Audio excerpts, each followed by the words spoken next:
stuck in safe mode and the power button is broken? Follow these quick steps to exit safe mode without it. First method. Enable the accessibility menu to get an on-screen power shortcut. Open Settings and scroll down to Accessibility.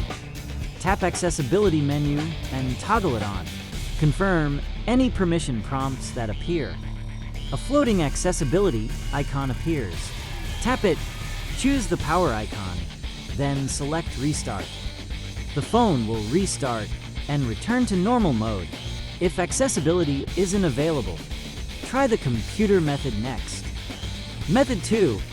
Use ADB on a computer. This requires a PC and a USB cable. On the phone, allow USB debugging if the prompt appears by tapping Allow. On the computer, open a terminal or command prompt and type ADB devices to confirm the phone is connected. Then type ADB reboot and press enter.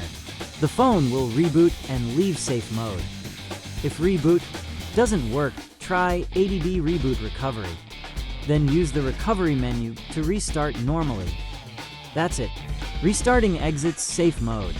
Consider getting the power button repaired or using the accessibility menu for future convenience.